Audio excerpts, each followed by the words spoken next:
예언서 중에 요엘서는 그 시작이 매우 간단한 편에 속합니다.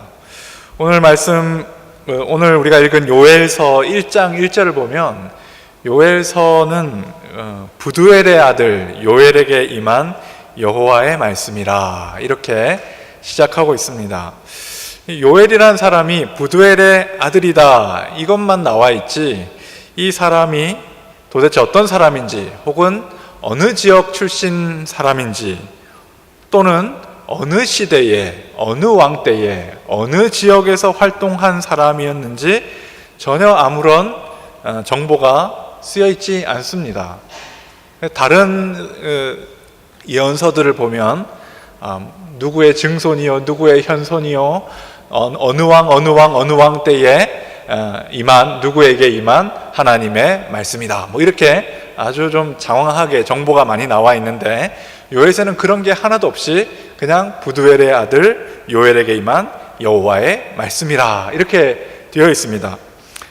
그런 때문에 우리는 요엘서를 볼 때에 도대체 이 일이 어느 시대에 어디에서 일어난 일인지, 요엘은 왜 이 상황에서 이런 말씀을 전파하게 됐는지 우리가 추측할 방도가 별로 많은 정보가 없습니다. 그래서 우리는 그저 요엘서를 잘 들여다보면서 그 안에 있는 메시지가 무엇인지를 살펴보는 것 외에는 다른 방법이 없겠다 싶습니다.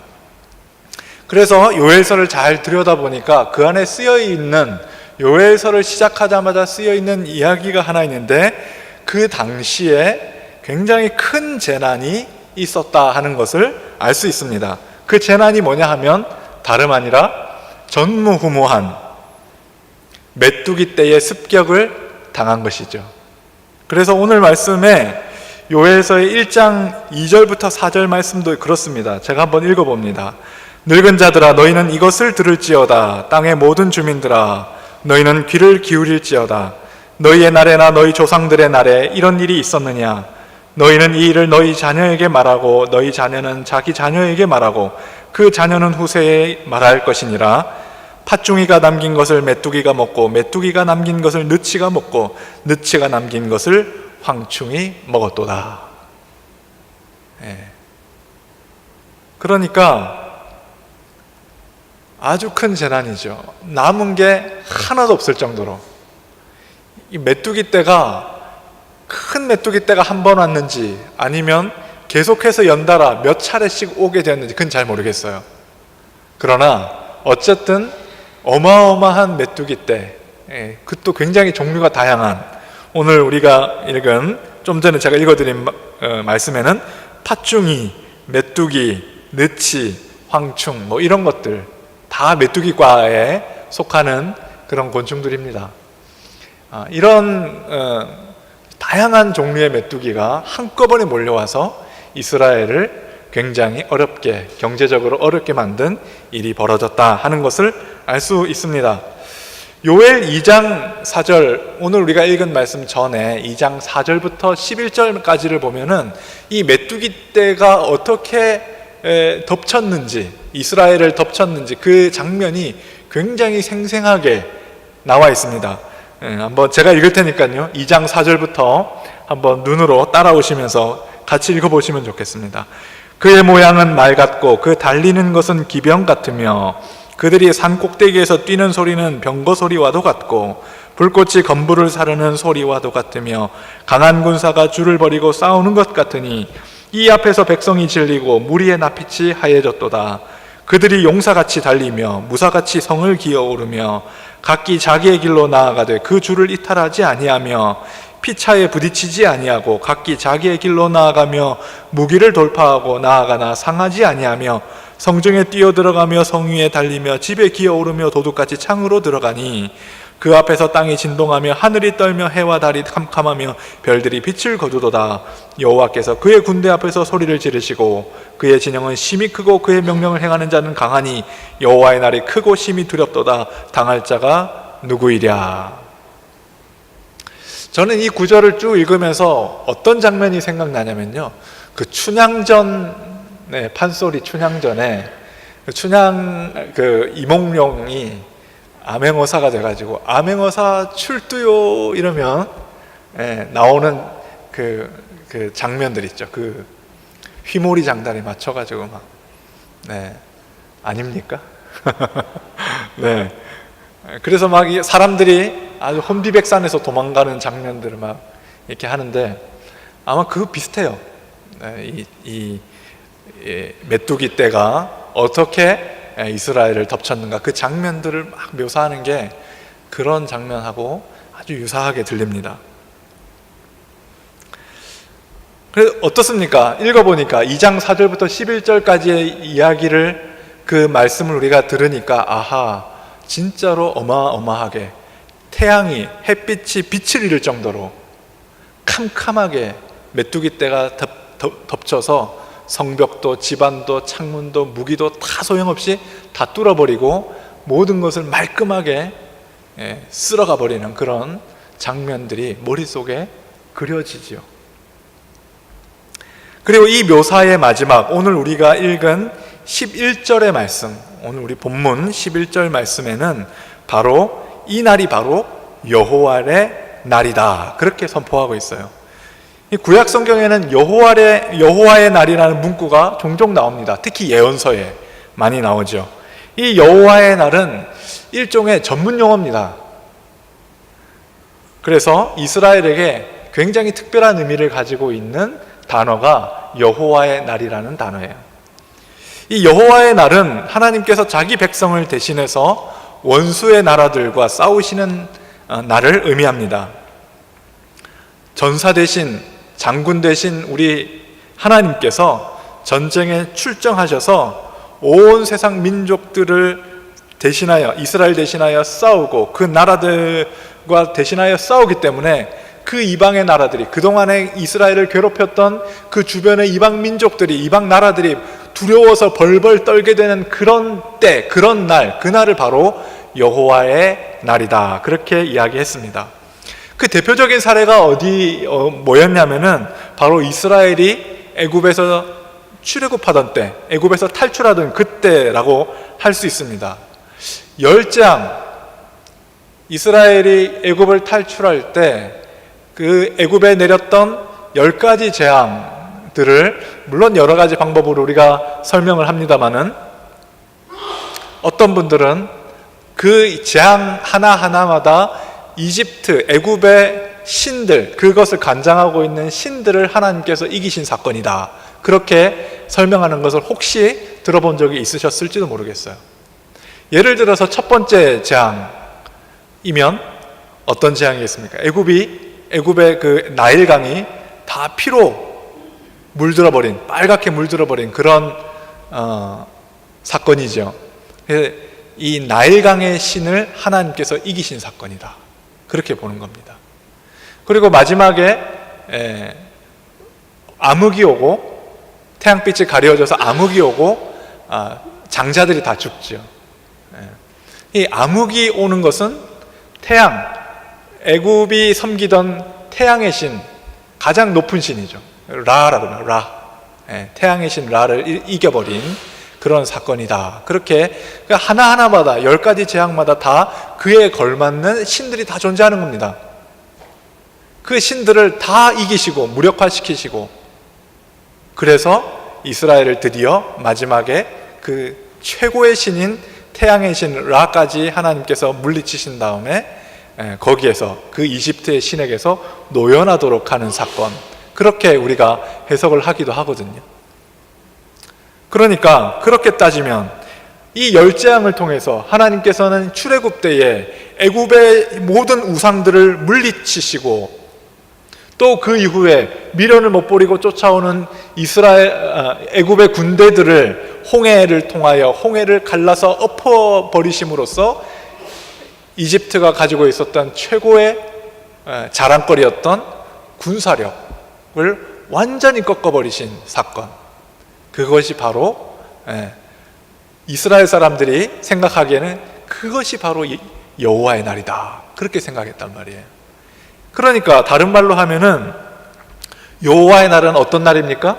구원의 날이에요. 구원의 날. 그리고 반대로 이스라엘에게 대적하던 이방 나라들에게는, 이방 민족들에게는 그날은 저주와 멸망의 날이 되는 것입니다. 그러니까 나중에 그 이야기들이 쭉, 그 신앙이, 여호와의 날에 대한 신앙이 이스라엘에게 대대로 전해져서 훗날에 이스라엘 백성들은 자신들에게 국가적인 재난이나 불행이 찾아올 때에 여호와의 날이 속히 임하기를 바라는 그런 신앙이 생기게 된 거예요. 그런데 특이하게 오늘 요엘 선지자는 메뚜기의 재앙이 일어난 이때가 바로 여호와의 날이다, 그렇게 선포하고 있어요. 이게 좀 이상하지요. 왜 이상하냐? 여호와의 날은 방금 제가 설명드릴 때 어떤 날이라고 그랬습니까? 이스라엘에게는 구원의 날이잖아요. 이건 복된 날이고, 기다리던 날이고, 기쁨의 날이고, 회복의 날이고, 그런 날인데 지금은 회복된 것도 아니고 구원된 것도 아니고 어떤 일이 일어났습니까? 오히려 어려운 일들이, 그것도 전무후무한, 너희가 이전에도 들어보지 못했고 앞으로도 들어보지 못할 그러한 엄청난 재난이 이스라엘에게 내렸던 그때란 말이에요. 그날을 여호와의 날이라고 얘기하는 겁니다. 그러니까 원래 이스라엘이 가지고 있었던 그 여호와의 날에 대한 통념하고는 완전히 다르게 오히려 너희에게 재앙이 되는 날이다, 여호와의 날은. 그렇게 선포하고 있는 겁니다. 도대체 요엘 선지자는 무슨 생각으로 이렇게 여호와의 날을 이런 식으로 해석을 하고 있는 것일까요? 속사정을 더 깊이 들어가 보면 이렇습니다. 여호와의 날, 이 여호와의 날은 여호와 하나님께서 친히 이 땅에 내려오셔서 자신의 이 세상을 자신의 뜻에 알맞게 합당하게 바꾸는 날 아니겠습니까?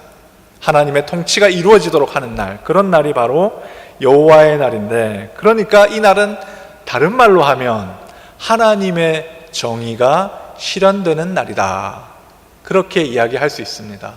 세상에는 여러 가지 불의와 죄악과 공평하지 못한 것과 이런 것들이 뒤죽박죽되면서 힘 있는 사람은 자기가 가진 힘 있는 것으로 힘없는 사람들을 압제하고 박해하고 착취할 때 하나님께서, 여호와께서 내려오셔서 그것을 모두 뒤집어 버리시고 힘없는 자들을 다시 회복시켜 주시고 힘 있는 자들에게 하나님의 진정한 능력과 힘이 무엇인지 가르쳐 주는 날, 그래서 이 세상을 다시 한번 하나님의 뜻에 합당하게 바꾸어 놓는 날, 그날이 바로 여호와의 날인 것입니다. 이 하나님의 정의는 세상 모든 사람에게 다 동등하게 적용이 되지요. 그래서 차별이 없습니다. 요새 우리 새벽에 우리 부교역자들은 로마서를 계속해서 읽어나가면서 지금 설교를 하고 있는데요, 거기에도 늘 나오는 게 뭐냐면 이 하나님의 하나님의 복음은 차별이 없다 하는 거죠. 차별이 없어요. 하나님의 정의도, 하나님의 복음도, 하나님의 의도 차별이 없는 것입니다. 그렇기 때문에 유대인이라고 해서, 이스라엘이라고 해서, 언약 백성이라고 해서 봐주고, 이방인이라고 해서 너네는 이방인이니까 뭘 해도 안 돼 라고 무조건 그들을 형벌만 내리시는 그런 것은 아니라는 거죠. 하나님은 공평하신 분이기 때문에. 만약에 하나님의 정의라고 하는 것이 자신의 백성들에게는 좀 못된 짓 해도 다 봐주고, 이방인은 이방인이라는 이유로 아무리 잘해도 걔네들한테는 무조건 처벌만 이루어진다면 그거야말로 하나님의 정의를 정의롭다고 말할 수 없는 것 아니겠습니까? 그런 건 정의가 아니에요. 그러니까 하나님의 정의와 공평 앞에서 모든 사람은 인종과 성별과 신분에 상관없이 똑같은 대우를 받는 거죠. 그런데 여기에서 이스라엘의 삶이 정의롭지 않았다면, 이스라엘 사회가 정의롭지 않았다면 어떻게 되겠습니까? 여호와의 날이 임할 때에 하나님의 막대기와 칼이 이스라엘 자신들을 향하여서 내리쳐질 것이라는 것은 자명한 사실이죠. 요엘 선지자가 바로 이것을 볼 수 있었기 때문에 이스라엘에게 닥친 이 메뚜기 재앙을 여호와의 날이다, 그렇게 선포할 수 있었던 것입니다. 이스라엘은 하나님의 백성임을 자처하는 그런 민족인데 어쩌다가 자신들이 그토록 섬기는 여호와 하나님께 심판을 받는 처지가 된 것일까? 세상을 살다 보면은 어떤 일이 발생하기 전에 반드시 전조라고 할까요? 혹은 징후라고 할까요? 하여튼 어떤 일이 발생하기 전에 그것이 발생할 것 같은 그것을 예고하는, 경고하는 그런 일들이 미리 좀 그 기미가 보이기 마련이지요. 예를 들면은 우리가 감기 몸살 들기 전에 그 전부터 왠지 몸이 으실으실하고 뭐가 좀 밥맛도 좀 떨어지고 열이 좀 오르는 것 같고 몸이 자꾸 피곤하고 그런 증상들이 나타나는 거 아니겠습니까? 그러니까 지혜로운 사람은 어떤 사람이냐? 자기 몸에서 그런 이상 징후가 나타나면 빨리 쉬어줘야 돼요. 열일을 제쳐두고 쉬어주면서 수분 섭취를 많이 하고요, 체온을 일정하게 유지할 수 있도록 체온 조절을 잘 하고, 그렇게 해야 아프더라도 별로 고생 안 하고 넘어가지요. 그런데 꼭 우리 주변에 그런 사람들 하나 있습니다. 자기 건강을 굉장히 과신하는 사람들. 나는 절대 병 같은 건 안 걸려, 그렇게 큰 소리 떵떵 치면서 살아가는 사람들이 있습니다. 아마 여기 계신 우리 집사님, 권사님 남편들 중에 한두 명은 있을걸요, 그런 분들. 병원 가라고 해도 그렇게 말을 안 들어요. 그것 좀 먹지 마라 해도 그렇게 말을 안 들어. 왜 이렇게 말을 안 듣는지 모르겠어요. 딴 사람들이 또 먹지 마라 그러면 그건 또 잘 듣네. 근데 내가 얘기하면 안 듣는 거야. 속이 터지지요. 그런 사람들 꼭 한두 명씩 있어요. 자신의 건강을 과신하다가 병을 오히려 키우게 됩니다. 어리석은 사람이죠. 어리석은 사람. 요엘 당시의 이스라엘도 그랬습니다. 여호와의 날에 대해서 너무 과신하고 있었어요. 여호와의 날에는 무조건 우리가 이기고, 무조건 우리가 구원받고, 무조건 우리가 회복되고, 무조건 우리가 잘 될 것이다 라는 생각이 가득 차가지고 눈이 어두워진 거예요. 그래서 우리가 하나님 앞에 어떻게 살아가야 되느냐, 하나님께서 우리에게 오실 때에 나는 어떠한 모습으로 그 하나님을 맞이해야 할 것이냐, 그거에 대해서 자신을 바라보고 자신을 성찰하는 눈이 완전히 사라져버려서 자기가 어떻게 돼가고 있는지를 보지 못하게 된 것입니다. 그게 문제였어요. 그래서 빨리 하나님 앞에 돌이키고, 빨리 회개하고, 빨리 무릎 꿇고 자신들의 삶을 고쳐나가야 됐을 것인데 그 기회를 완전히 놓쳐버린 겁니다. 우리는 무조건 구원받는다는 생각 때문에. 우리도 이와 비슷한 믿음이 있죠. 바로 재림의 날에 대한 소망입니다. 우리 믿는 사람들은 모두 예수 그리스도께서 오실 종말의 때, 곧 재림의 날을 고대하며 살아가고 있습니다. 언젠가 하나님께서 이 땅에 왕으로 오셔서 자신의 주권을 회복하시고 새 세상을 여셔서 새 하늘과 새 땅을 창조하실 것으로 우리가 기대하며 살고 있지요. 오늘 요엘 선지자는 그런 우리의 믿음을 다시 근본적으로 돌아보아야 한다고 경고하고 있습니다. 여호와의 날은 반드시 올 것이지만 과연 그날이 당시 유다 백성들이 기대할 만하는 날이었는지 너희 스스로가 돌아봐라. 그렇게 오늘 말씀에 선포하고 있는 것이죠. 너희 이스라엘이 과연 정의로운 사회인지 너희 스스로 돌아보라고 선포하고 있습니다. 그래서 오늘 11절에 여호와의 날이 크고 심히 두렵도다. 당할 자가 누구이랴 하고 나서 12절, 13절, 14절에 너희는 옷을 찢지 말고 마음을 찢고 너희 하나님 여호와께로 돌아올지어다 얘기하고 있는 것이죠. 이 선포 앞에서 우리도 우리 자신을 먼저 돌아보기를 바랍니다. 재림의 날이 우리에게 구원의 날이고 기쁨의 날이 될 것이라는 무조건 그런 날이 될 것이라는 그런 착각을 우선 내려놔야 되겠습니다. 그 날이 우리가 심판의 날이 될지도 모르는 것 아니겠습니까? 우리가 교회는 나오지만 교회만 나왔지 우리 마음으로 하나님을 떠나 있다면, 하나님을 의지하지 않고 있다면 그것이 어찌 믿음의 사람이라고 할 수 있겠습니까? 이 정도 신앙생활하면 천국 티켓은 따놓은 당상이라고 하면서 우리 하나님과 이 이상 멀어지지도 않고 가까워지지도 않는 뜨뜻미지근한 신앙생활을 몇 개월 혹은 몇 년째 이어가면서도 아무런 이상을 발견하지 못하고 그냥 그렇게 살아가고 있는 것은 아닌가 돌아봅시다. 우리의 신앙의 연수를 자랑하면서 내가 가진 직분이나 봉사의 이력을 자랑하면서도 정작 예수님의 제자로 살아가기 위해서 내가 내 현실 속에서 해내야 하는 치열한 고민들은 외면하고 진지한 경건의 훈련들은 게을리하면서 살아가고 있지 않은지 우리 스스로 돌아보아야 하겠습니다. 또한 우리 사회를 생각해 봅시다. 우리 사회는 정의로운 사회입니까?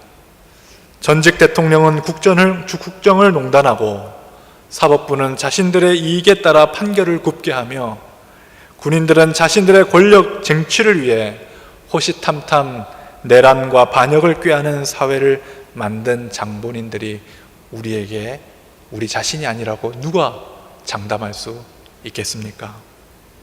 몰랐을 때는 몰라서 어쩔 수 없었다 하겠지만 이제 여러 언론들과 여러 사실들을 통해서 우리 사회에 이러한 불의가 존재했었다는 것이 만천하에 알려졌으니 이제부터라도 정신을 똑바로 차리고 우리 그리스도인들이 이 세상을 분별하면서 어떻게 이 사회를 하나님께서 기뻐하시는 사회로 만들어 갈 것인지 우리가 그 일에 먼저 고민하고 애쓰고 기도하고 실천하는 사람들이 되어야 하겠습니다. 그래야 그때야 비로소 우리는 요한계시록 22장 20절의 사도 요한의 고백대로 아멘 주 예수여 오시옵소서 라고 기도하면서 예수님의 재림을 온전히 기쁨으로 소망하며 살아갈 수 있게 될 것입니다.